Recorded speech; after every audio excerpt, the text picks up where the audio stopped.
आज दुपारी 1 वाजल्यापासून पंढरपूर तालुक्यातील ऊस उत्पादक शेतकरी आणि स्वाभिमानी शेतकरी संघटनेचे पदाधिकारी पांडुरंग कारखान्याच्या गव्हाणीवर जाऊन साखर कारखाना बंद पाडून त्याच ठिकाणी बसलेले आहे। मागणी साधी आहे, पहिली उचल विना कपात एक रकमी 3000 रुपये द्यावी। पांडुरंग कारखान्याचे जे सर्व आहेत प्रशांत परिचारक, त्यांना मला एवढंच सांगायचं आहे की तुम्ही कधी काळी स्वाभिमानी शेतकरी संघटनेमार्फत विधानसभेची निवडणूक लढवलेली होती, त्याची जरा तरी जाणीव ठेवा।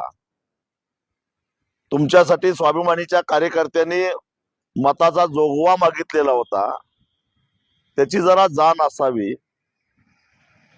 जिल्ह्यातल्या अनेक साखर कारखान्यांनी विना कपात एक रकमी 3000 रुपयाची पहिली उचल जाहीर केलेली असताना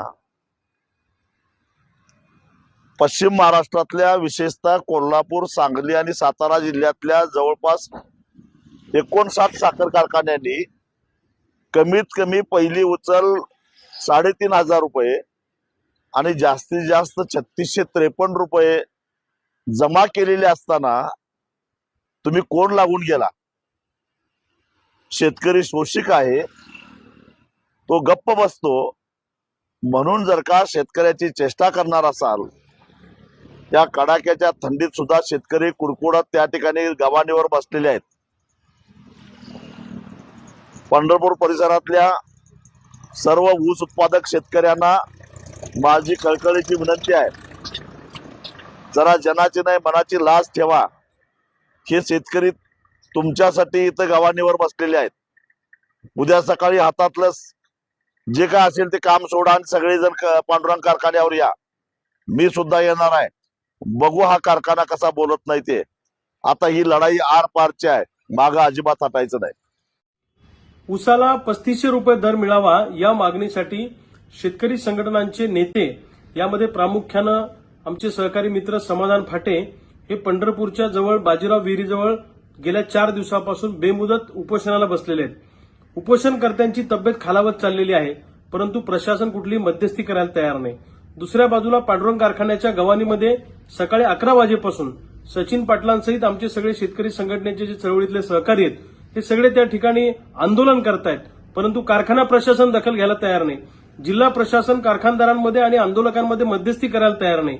तर अशाच पद्धतीनं चालत राहिलं तर उद्या शेतकरी आणि कारखानदार हा संघर्ष टोकाला जाण्याची शक्यता आहे। जर कारखानदार किंवा जिल्हा प्रशासन संगनमत करून जर का आंदोलन मोडून काढण्याचा प्रयत्न करणार असेल तर हे आम्ही कदापि खपून घेणार नाही। पंढरपूरमध्ये सुरू असलेल्या ऊस आंदोलनाला क्रांतिकारी शेतकरी संघटनेचा पाठिंबा आहे आणि कोणत्याही परिस्थितीमध्ये प्रशासनानं मध्यस्थी करून जर का कारखानदार आणि आंदोलकांमध्ये योग्य तोडगा काढला नाही तर मी स्वतः पंढरपूरला 2 दिवसामध्ये येऊन आंदोलनाची सूत्र हाती घेणार आहे आणि जोपर्यंत उसाला दर मिळणार नाही तोपर्यंत आम्ही पंढरपूर आणि सोलापूर जिल्हा सोडणार नाही। मी महाराष्ट्रातल्या तमाम शेतकरी नेत्यांना विनंती करतो की सगळेजण आता पंढरपूरच्या दिशेने जाऊयात आणि या कारखानदारांची मस्ती उतरवू आणि या प्रशासनाच्या आणि सरकारची मस्ती उतरवल्याशिवाय आम्ही थांबणार नाही।